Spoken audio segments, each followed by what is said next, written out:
Hi guys, my name is Mikhala Barasa. And I'm Nzyuko. Welcome to the Rundown, where we talk about Legal and regulatory issues that are affecting Kenyans and Kenyan businesses and Africa as a whole.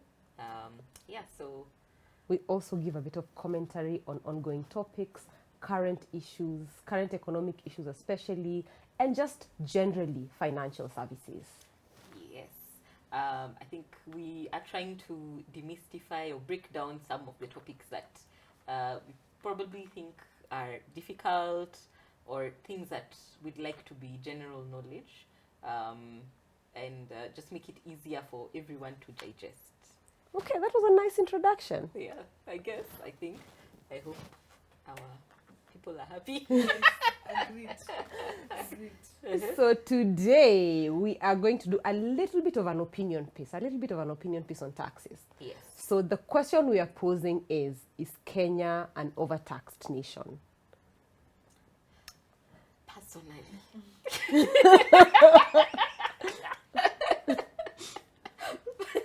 Well, let me reduce the emotions. Deep breath, deep breaths, deep breaths. Thanks. Thank you. Yeah, personally. Kusema ukweli. Yeah.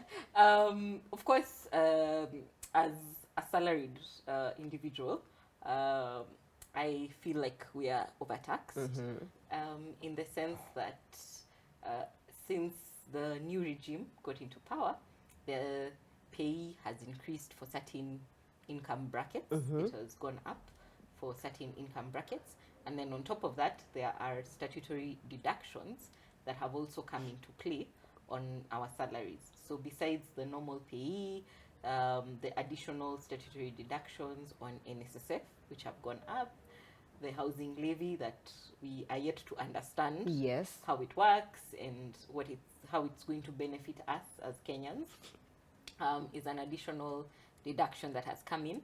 And in 2024, there's now the new law that has replaced the NHIF. NHIF, yes. Yeah, that's now going to also increase our deductions, which is going to be 2.7% of our total salaries, income. our income.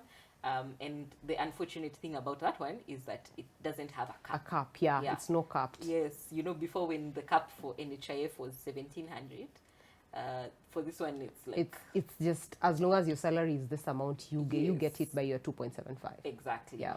And I think that's a bit difficult right now for a lot of salaried individuals. And okay, so from the government's point of view, I think the salaried individual is the easiest person to first come for their pay slip, because it's the structured part of the economy. So it's really easy for them to come and say, okay, so you earn 100K, we're going to chop, and go home with 20,000. Yes. You go live on that, So I think that's where, for most of the Kenyans who are salaried, it's quite difficult, where they feel that they're being overtaxed. Yeah. And I think maybe we can talk about the other taxes that are not necessarily on your pay slip, but they are actually taxes. Exactly. Now let me take you back to when you say, as a structured employee of an organization, it's easier to be taxed. On the back of that, we also need to think about the fact that this is a company, it's registered in Kenya. There are certain compliance measures that I need to operate. So if the government says tax that person 70%, I need to operate my business as an employer. I will tax you 70%. Naita niuma, I'll be like, by the way, pole, gava wamesema. It's the same thing that was done. Companies did when the housing levy was coming into play. There are some companies that people just woke up and they're looking at their pay slips and they're like, what is happening? There are other nicer companies. I know, like my employer, they did trainings. And another employer that I know, an NGO, they even went as far as issuing like dummy pay slips of how your pay slip is going to be looking. Others spread out the amount. They said, okay, we're supposed to pay this in July, we didn't pay it, so we'll spread it out in the next 2 or 3 months so that we can cushion you from that punch. But yes, again, the taxes are high. Because that's true. The first time when people were deducted for the housing levy, they were deducted twice. Yes. 2 deductions. Exactly. Yeah. And I think that was quite heavy because for some people, depending because of a third rule that most employers normally have, there are some companies that don't fell emit, short.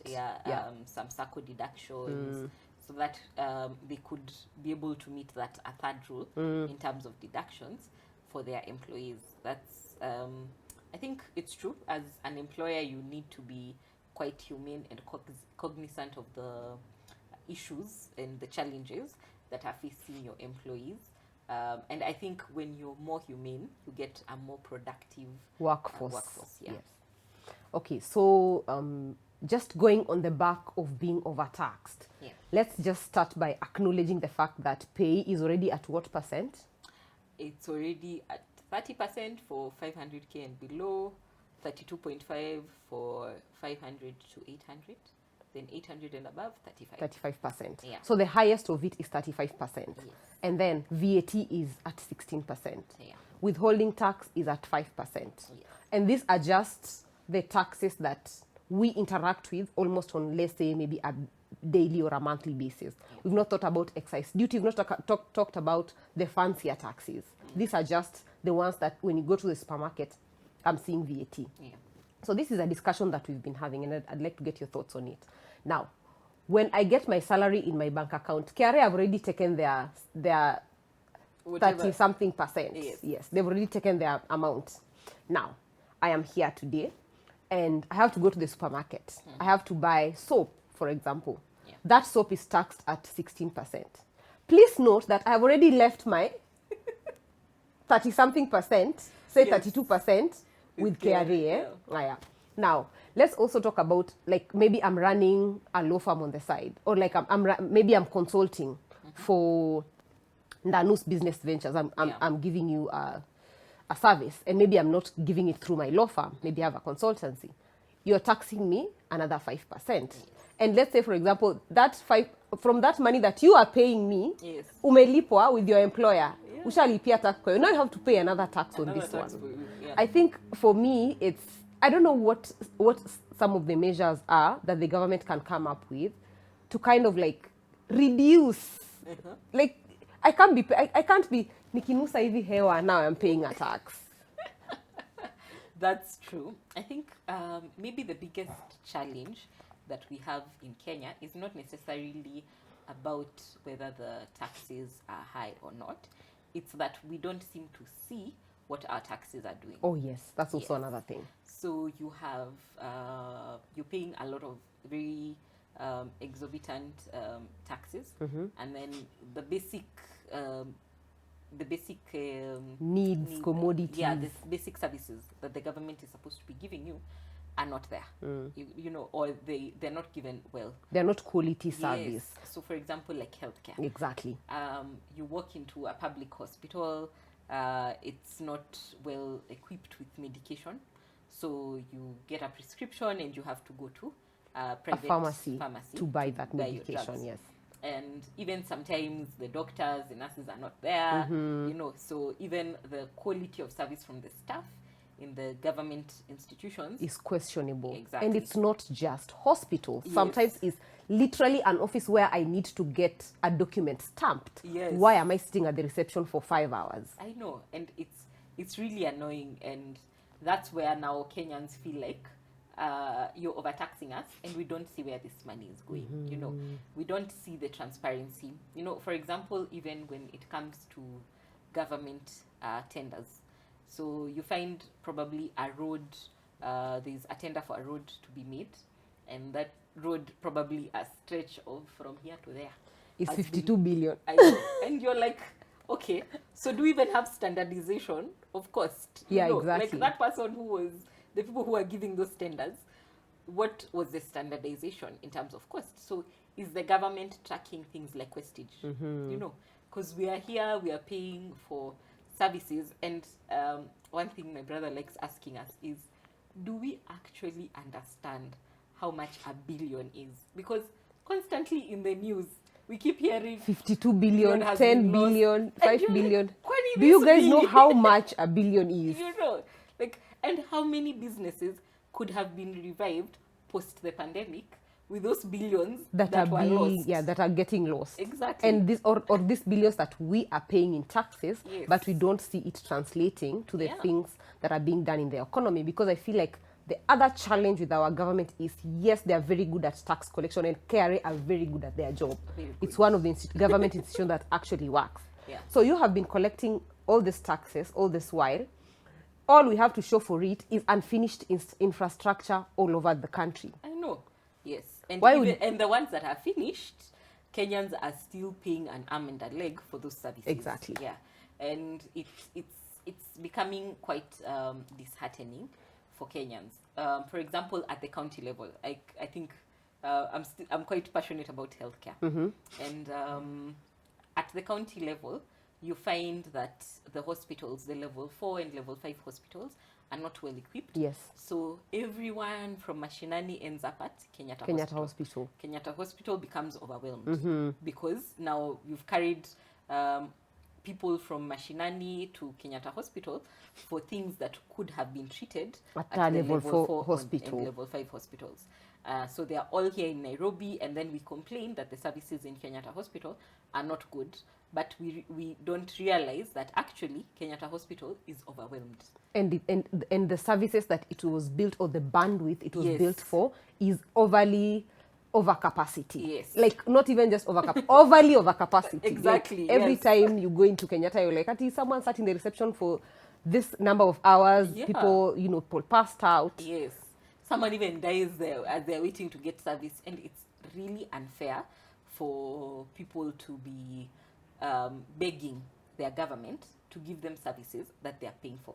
And we also need to remember that the president, starting from the president, the CEO of this country, Yes. to all the government officials in office, they are our employees.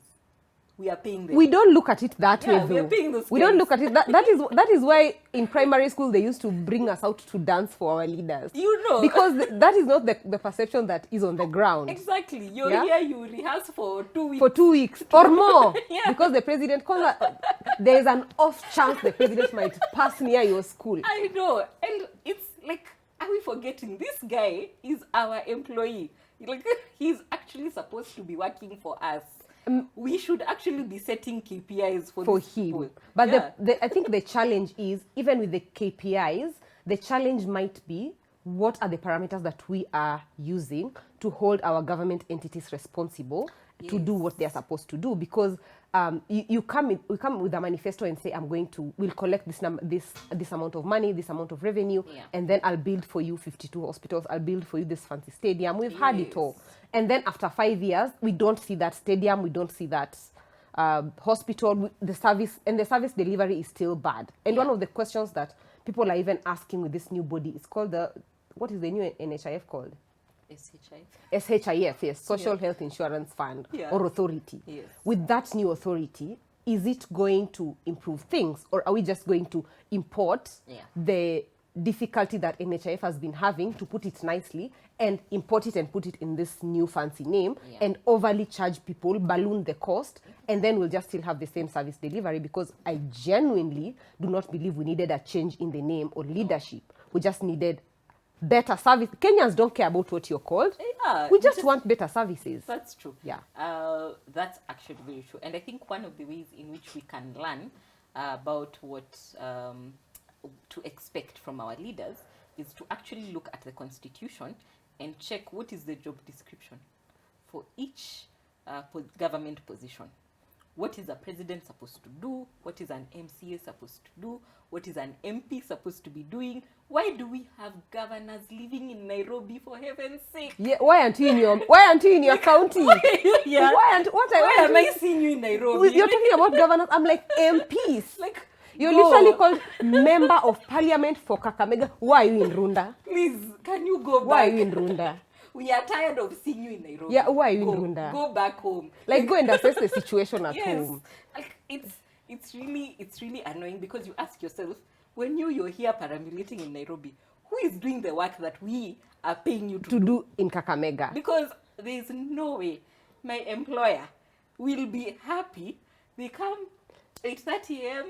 Where is Ndanu? You are not on She's your not desk. there. Where is Where Makueni? She's in please. Quickly. You get a letter you get telling a letter, you, show cause. show cause, letter of intent to terminate, kidogo absconding. Yeah. As in, so why are we allowing people we are actually paying to actually perambulate in Nairobi and not do their work?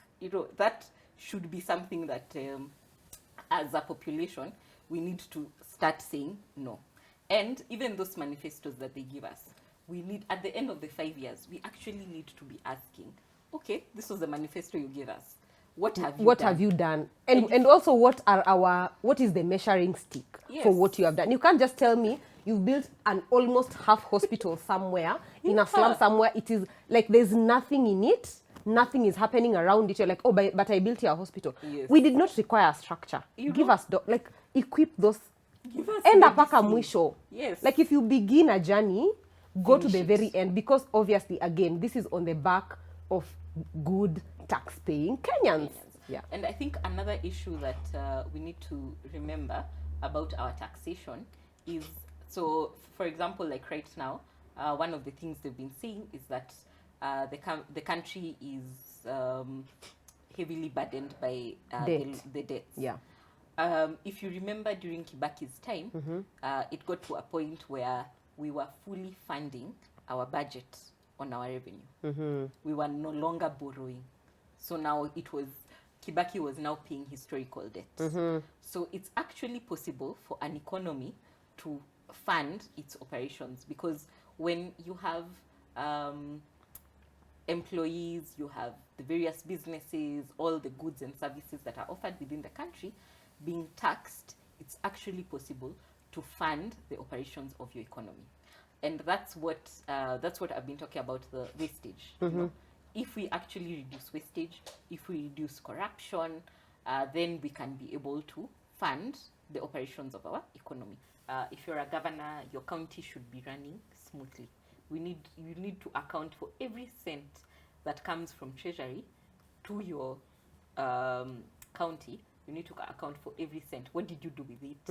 The tenders that you give, it will make things easier. We'll be able to feel like actually now we know what our money is doing. When we actually can feel the impact of our taxes, then we would no longer feel like we're overtaxed. But currently, in my opinion, we are heavily taxed because I think free secondary education has been scrapped. So that already goes to show that there's a problem, because if we were enjoying the fruits of our taxation, then education should be free, healthcare should be free and or almost free, and quality. Yes, like and it should be quality. And even education, like, can those schools be quality? Can we have enough teachers for, have a ratio? If it's one teacher against 50 students, Yes. Like, we need that type of regulation to make sure that our economy is working as it should. And I also have a feeling or feelings around the education system, especially with regard to places that they don't have classes, they don't have proper schools. I usually look at Nairobi and tell myself, we are genuinely too fancy as a nation, extremely fancy. Like HQ, Microsoft, Google, in East Africa, or some of those things, even East and Central Africa, are here. Yeah. We are too fancy and too well off to not be having a proper school that will take someone up to Form 4, like somewhere in Garissa or like somewhere in Western. Let's battle things that are out of our control. But building a school, really, is that too much to ask for your member of parliament? Yeah. Like, we understand teachers is a TSC issue, but building a school, really, for a governor, like, is that really too much to ask? And even when we see teachers is a TSC issue, why isn't TSC hiring enough teachers? Why aren't the teachers being paid what they should be paid? Exactly. You're leaving your child with this person for the entirety of the day. Yeah. Honestly. This person needs to be paid well. Yes, exactly. And imagine your child, within like 2 hours you're tired. Now imagine this person is with 50 of them. yeah. 50 of, or maybe, okay, it's over capacity. 200 of them. Yeah. For the And then day. you want to pay them peanuts. Eh? As in, like, It doesn't let's make be fair. sense. Let's be fair. Yeah. That's also brings me to the point of other economies where taxation is high. Oh, yeah. So, for example, like in Europe, you find some of the European countries, the taxation is high, but the services Are really quality. good, yes. Yes, and that's why, as Kenyans, we're saying we need to see the value for our money. We need to see the value for our money in the type of workers we have employed.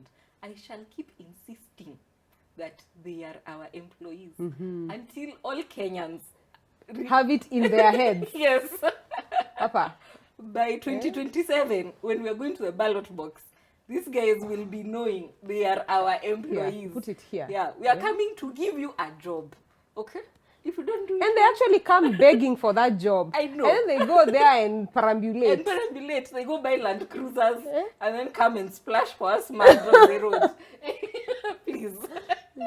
Our employees, we need our employees to give us quality Services. Yes. I think as you talk about economies that are also highly taxed but get better service, on the back of it, maybe we need to contrast it with economies that are taxed much less or under-taxed, and the situation isn't as bad. Yeah.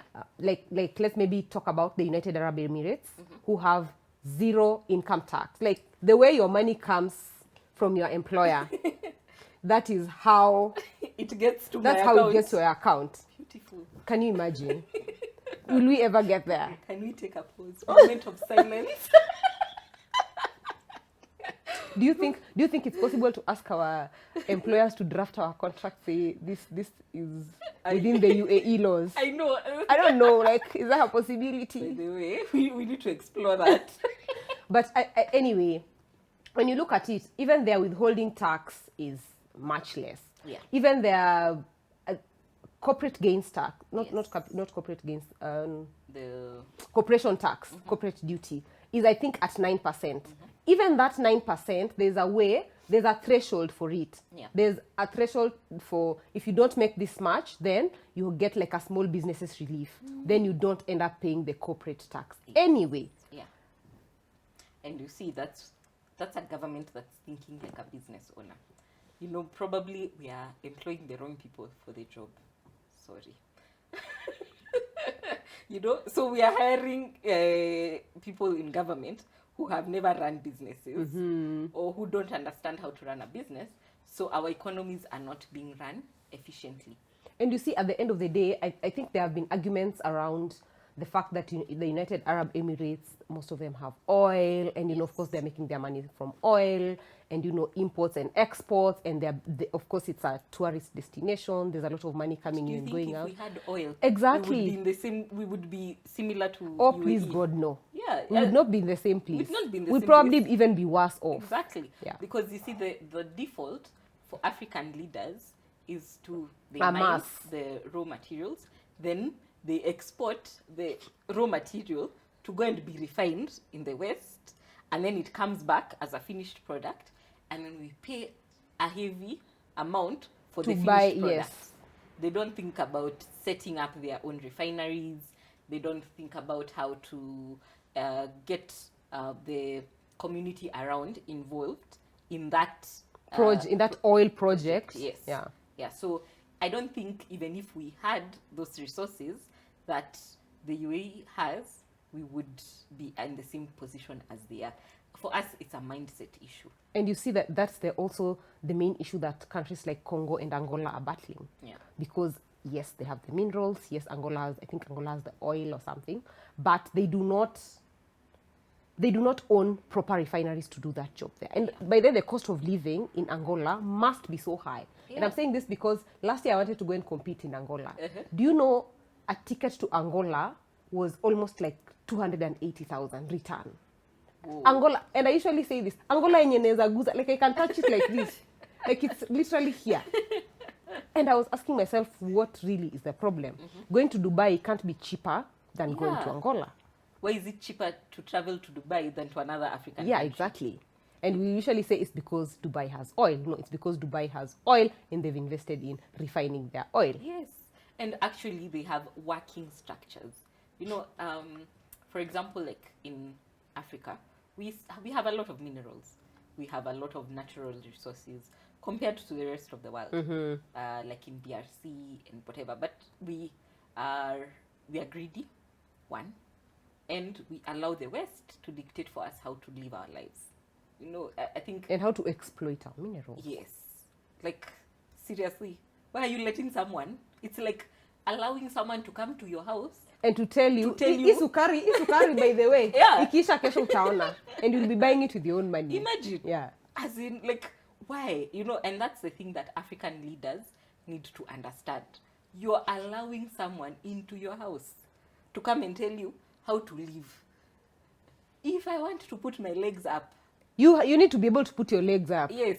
If you want to finish the whole kg of sugar in a day, yeah, you should be able to finish the whole kg of sugar in a day. Exactly. And you see that the other thing about Africans, you're talking about the greed, is we don't appreciate slow developmental growth. Yes. Because we already want to make the billions out of the oil. We don't think maybe if we made $20 million yes. in a year out of the oil, refining it in our own way and selling it to our neighbors, probably we do better. Exactly. We want to make the quick 10 billion, ilenye we just tell you know what, kujeni na drills, get into our people's land, plunder it, you know, we'll do whatever we want to do. Come and rape our women. And then give me that 10 billion. Yes. And then I pocket like 9.8. Yeah. Then like 0.2. I'm like, I've injected it into the economy. The thing. And you know, we don't normally realize the impact of allowing the West into our home. You know, for example, when you look at the crimes against humanity in DRC, the women, the children, whatever is happening there, you're getting a 10-year-old child is being militarized at such a young age. You find the women are being assaulted and no one cares. As in, you know, the West that comes and tells us that we are living like barbarics and barbarians, we are allowing them to come and actually engage in the crimes against humanity on our own people. Or further and perpetuate it. Yes. Yes. Because in the event that there is insecurity in this area, of course, there'll be a turnout of a man-eat-man society. Yes. We go back to the original state of, by the way, me, I just want to deal with you. Yes. Nataka, like I want to get that laptop, and I'll get that laptop either way. Doesn't matter. Yes. Yeah. Yeah. And that's quite unfortunate for us as a continent. We actually need better leaders. You know, this issue of taxation, it's a drop in the ocean compared to the bigger issues that we are facing as Kenyans and the rest of Africa. You know, we need to think about what type of leaders are we putting in power. Do they actually have the technical know-how and skill to take our country to the level that we want it to go? Secondly, are they greedy? Are they the type of people who go for meetings with IMF and World Bank and they're told we're going to give you a loan for 18% or 30% and they don't negotiate? They're like we'll give us. In fact, tell us how we can qualify for a bigger amount. You know? Yeah. And it keeps getting worse because the more loans they take, the more they'll keep taxing us, instead of thinking about how to expand the economy. Because I think if we actually thought about how to expand the economy, if our GDP was to grow, we have more services, more products coming from our population, then the government would not be in need of trying to increase tax us, our taxation to make the money. Because we'd have enough businesses that are generating enough revenue for the government to do whatever it is they want to do. Yeah. So that's the key thing for them. They need to think about how to expand our economy, how to expand the taxable base. Because right now, as it is, the more they tax the salaried employees, it reduces the number of people a company is going to hire. Exactly. Because the company and is to going employ. Yes. You're going to think, okay, why? So why should I hire another 20 people to increase my tax base. My tax base Yes. as an employer. So I'll just hire 10 to do the work for the For 20. 20. Yeah. Yes. And also just copying and pasting whatever they see from other countries. You know, they come, they take, copy paste. You know, Uganda, the highest tax bracket is 40%. So these girls can afford 35. You know, if Uganda is It's 40. 40, We can afford 35. Yes. you know, they just copy paste. It's not. They don't think through the impact of some of those things. And by the way, the context is different.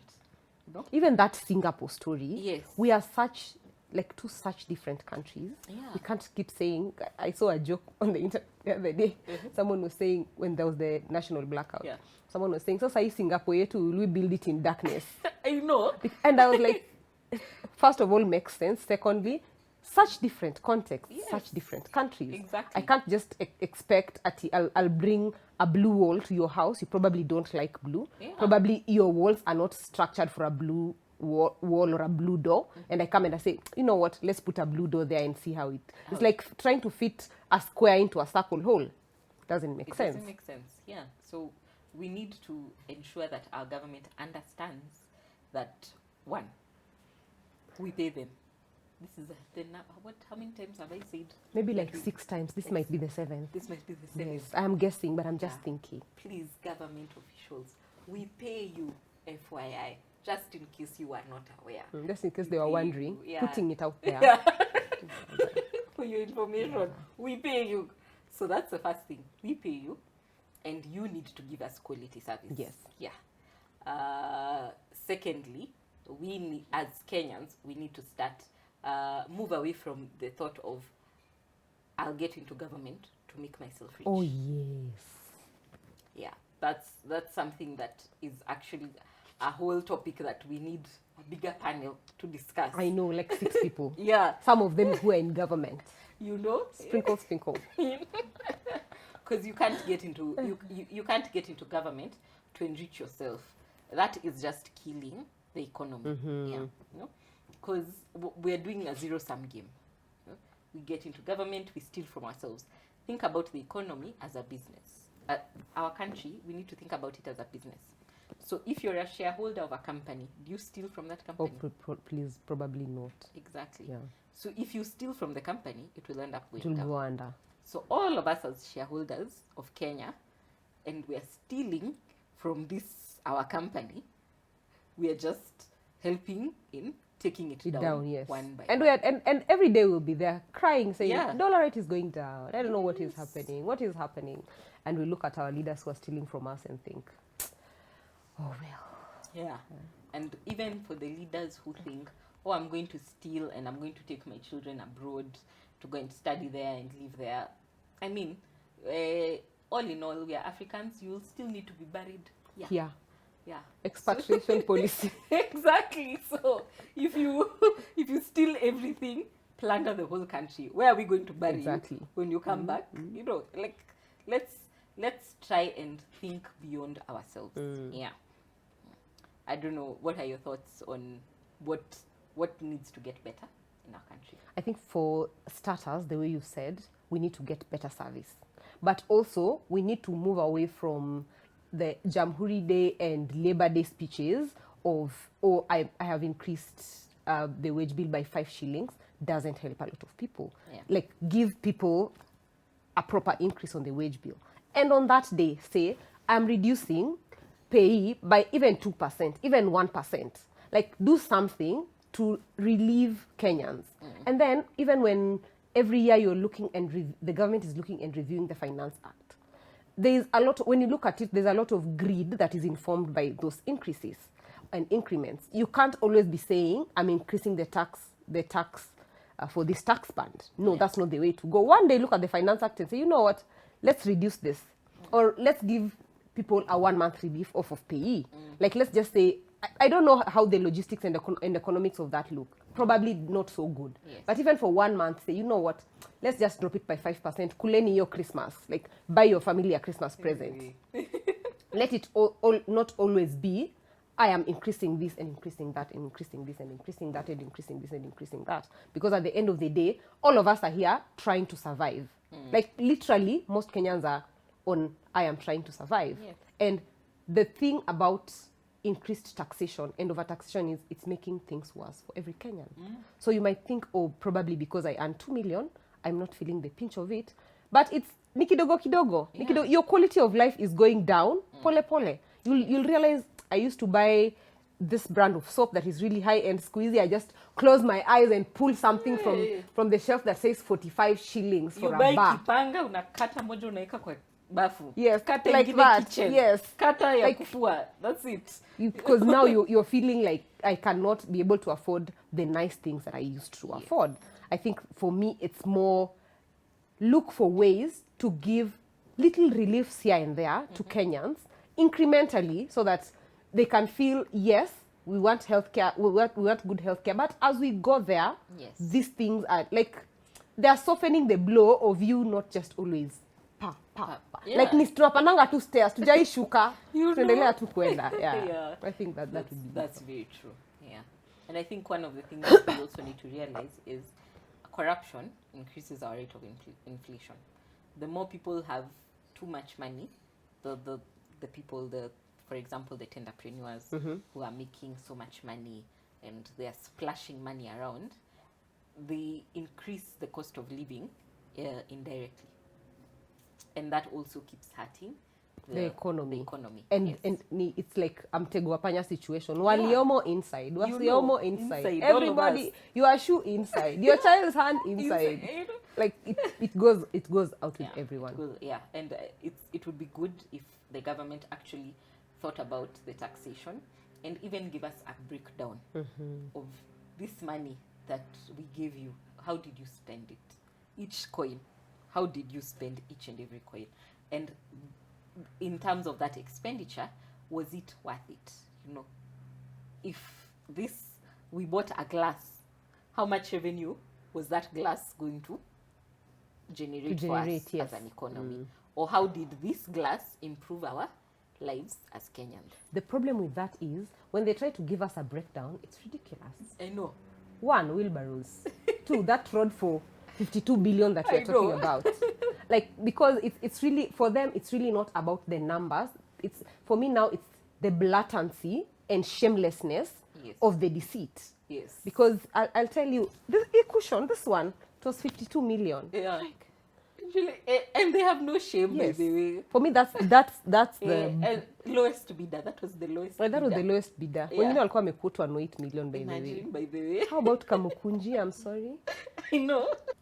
Yeah, so we've talked about our opinions and how we feel about the economy and whether we are being overtaxed as Kenyans or not. So maybe we are feeling the pain more than the rest of you. So Yeah. you can tell us on the comment sections. If you're not feeling the pain, Tell us. tujue tu- We would like to know. Yeah. Maybe we are overreacting. You know? Maybe we are overreacting. Ama sisi tu ndio hatuna Hey, do. ama si ndio hatuna do. You know, that's also the other problem with Kenyans. Yes. Yeah. Feel free to tell us how you feel about the current rate of inflation, the current taxation regime, and maybe the changes that you've made to cushion yourselves against this heavy taxation. Yeah. But this was also a fun episode, don't you Yes, think? it was I feel fun. like we got so passionate. We got so Is it passionate. because it's about money? Yeah. It's our pocket. It will always be a very and dicey. A dicey issue. Yeah. Anyway, it was lovely hanging out with you. Thank you so much for tuning into the rundown. My name is Mikhala Barasa. My Instagram handle, Mikhala_Barasa. Twitter, Mikhala Barasa. Facebook, Mikhala Barasa. LinkedIn, Mikhala Barasa. Same name across all boards. And this is... Ndanu Nzyuko. I am only on Instagram and LinkedIn. I shall try to get on the other platforms. Thank you. Bye.